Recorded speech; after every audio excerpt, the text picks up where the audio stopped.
So I didn't think we'd be talking about the Derek Chauvin trial so soon after the verdict. I thought maybe I would wait on the sentencing, but more likely I would be going over the information presented in his appeal. But then, all of a sudden, juror number 52, Brandon Mitchell, decided to step forward to claim his 15 minutes of fame, and this has totally upended people's perceptions of the case.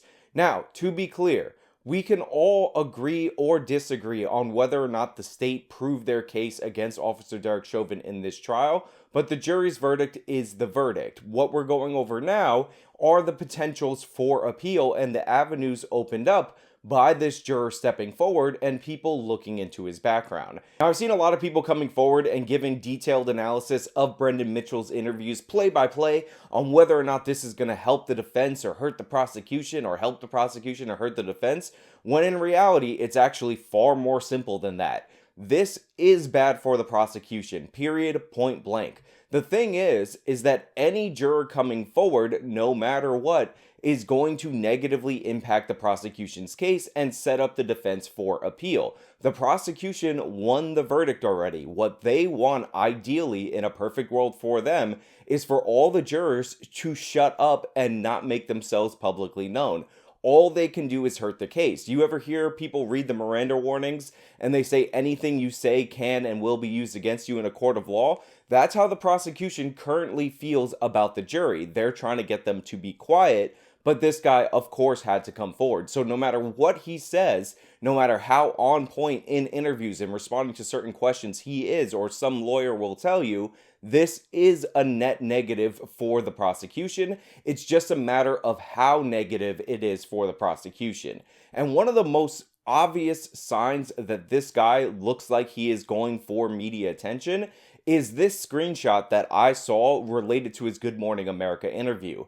Notice what is in the corner, definitely in frame and definitely put intentionally in frame. It's basically an advertisement for this guy's podcast. Now, before you see anything, before you hear a word out of this guy's mouth, this automatically indicates to me, the viewer, and other people out there in the world, that this is about getting his 15 minutes of fame more than anything, and he is not somebody that I want to trust. Now, with that being said, considering that the defense is currently appealing on the premises that there's so much media bias that Chauvin couldn't get a fair trial, let's analyze this guy's interview and determine whether or not he gave anything away in this interview that would indicate that the defense has grounds for an appeal. And I want to highlight not the first question in this, but the second question in this, because this is a question where Brandon Mitchell actually nailed it, and had he said something different the other way, this would have been grounds for mistrial. As you know, there was a fair amount of talk about whether Derek Chauvin would have testified or should have testified. Do you think that him testifying would have made a difference, Brandon? I don't know if it would have made a difference or not, but I don't think it would have hurt. I mean, we found him guilty on all charges, so I don't think it would have hurt. It probably could have only helped him at that point. Now again, setting everything aside that we're going to go over past, present, and future in relation to this guy, setting aside the fact that this guy has come forward in the first place, and if you're a prosecutor in the state of Minnesota, you're absolutely livid with the fact that he came forward, this is the perfect way to answer that question. Because had this guy had said if Derek Chauvin would have testified, maybe it would have changed your mind, or he felt that Chauvin should have testified, this would have been a problem for the prosecution, because the defense would have been able to argue that they were considering his Fifth Amendment rights as a weight against him when the judge specifically directed them not to. So this answer, out of all the answers in this interview and all the interviews that I saw him in, is the absolute best answer, because it's frank, it's to the point, it's not an analysis of whether or not his Fifth Amendment rights should be there. It's just obvious. He's like, look, we found him guilty on all counts, so him testifying probably couldn't have hurt because he got the worst possible outcome. It's a logical answer, it makes sense, and if you're the prosecution, when you heard that question, you were probably cringing, but he did deliver in this scenario. However, there is another question that follows this up that would make me really uncomfortable if I was the prosecution. a lot of folks were somewhat surprised at the speed with which the jury came back.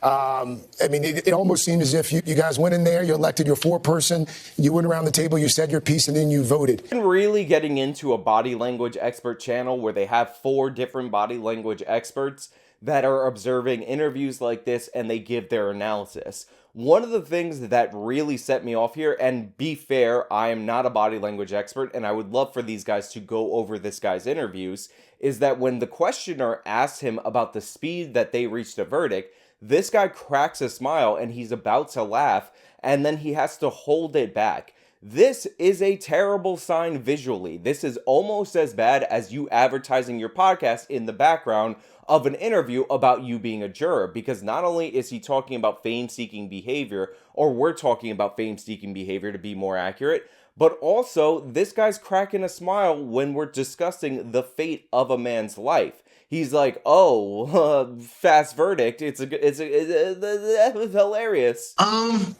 I thought we should have came back a little bit quicker, actually.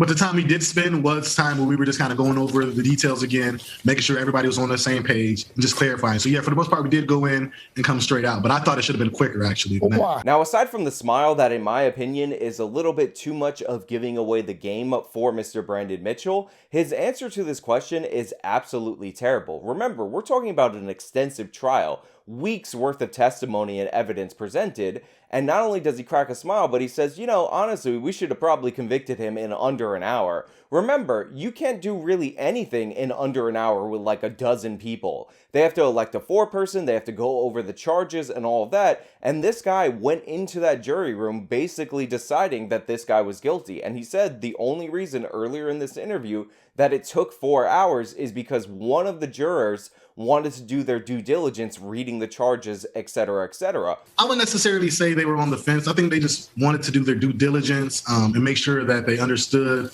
the terminology correct, and they understood exactly what the judge's instructions were in relation to that specific charge. All of the jurors should have done that because the charges mean different things, and they obviously should or should not be applied based on the facts of this case, and there's different thresholds for them.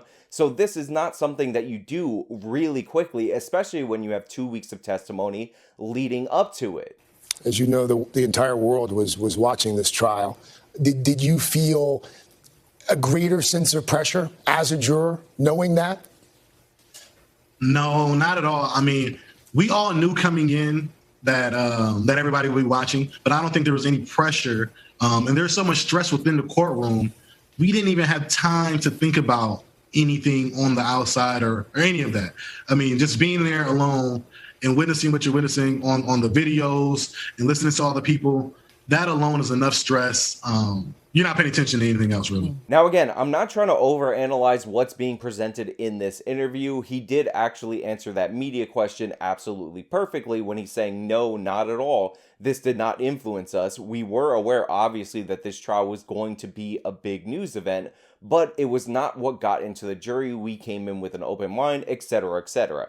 It's a nearly perfect answer to that question. It sounds like one of the best rehearsed answers to this question, but again, if you're the prosecution, no matter how stellar these guys come off on certain questions in certain interviews, you just want them to shut up and go away. We haven't even gotten to the sentencing portion of the trial, and you're already having one of the 12 jurors coming out and doing fame-seeking behavior. This is a terrible sign for the prosecution, and it leads us the ability to go into this guy's background and determine whether or not there was bias, and then compare what's actually happening in his background from what we can see to his questions on the jury forms as a prospective juror. Now, I know some people out there are going to point out that this guy's given a ton of interviews. If you just search juror number 52 or Brandon Mitchell into Google or into YouTube, you'll see a lot of videos. But the thing is that even if he has way better interviews, that doesn't really matter. One bad interview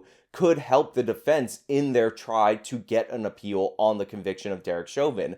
It only takes one slip up, one obvious instance of bias presented by this juror going into the room for the defense to argue that Chauvin's constitutional rights have been violated. And I think we found a slip up with this guy coming forward. Shortly after this juror came forward, Pozo put out a picture of him at a Black Lives Matter march in DC wearing a shirt that said "Get your knees off our neck," while also wearing a Black Lives Matter hat. Now, he was specifically asked on his juror questionnaire whether or not he participated in any protests related to the George Floyd thing. Now, I believe the question related to Minneapolis, but this was in DC, and he was wearing a shirt obviously referencing George Floyd's case, and at that DC event, a relative of George Floyd was speaking.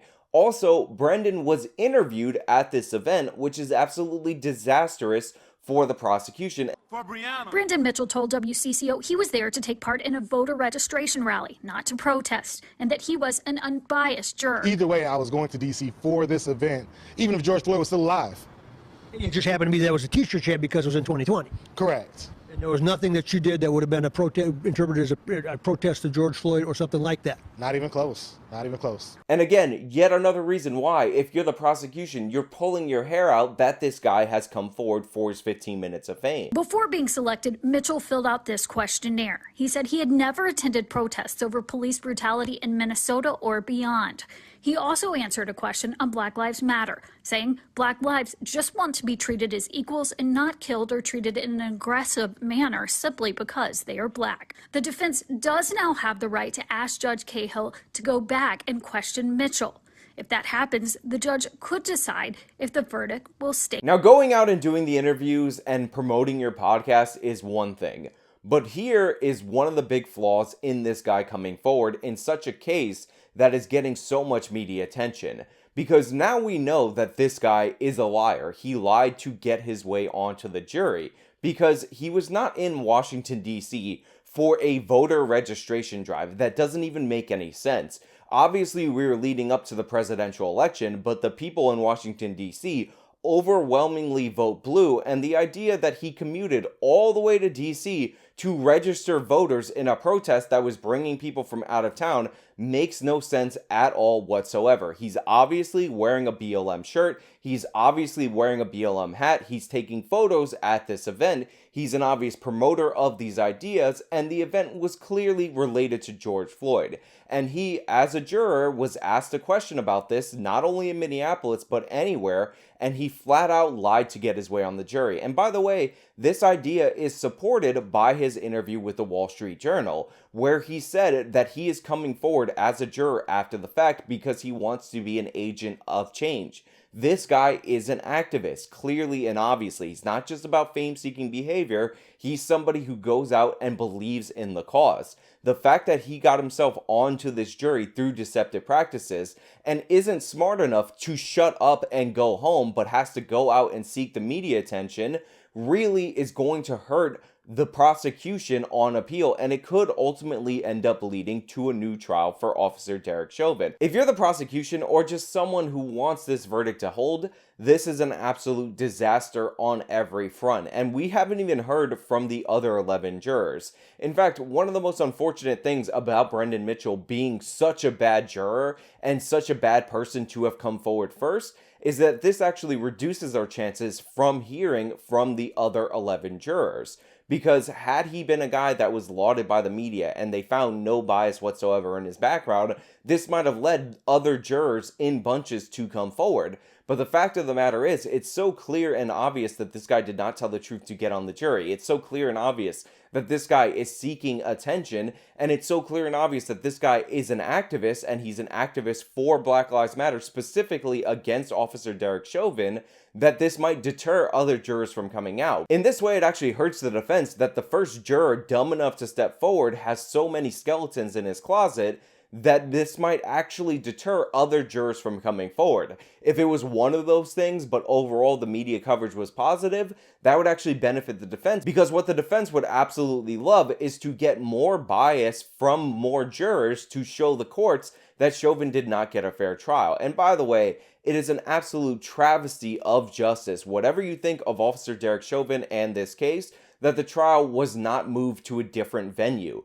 Every single grocery store in Minneapolis was destroyed at one point or not in operation. There were news reports of people having to bring groceries by truck to this town and give them away for free because people couldn't get diapers. The idea that under these circumstances you could find people in this geographic area that were not impacted or biased to this case is absolutely ridiculous. You had to move this case out of the area. You can look for a place that's demographically similar to Minneapolis if that's a concern of yours, but you can't pull people from this population and have such a media microscope on this trial at the same time and expect to get fair and unbiased people. That's just not the case. And the fact that we have an activist who is showing us to be an activist, who's literally saying he wants to be an activist and an agent for change, and he wants to be famous off of this, can only help the defense on appeal and hurt the prosecution. But hey, those are just my thoughts on this case. Let me know your thoughts down in the comments below. If you like this video, then show me by leaving a like.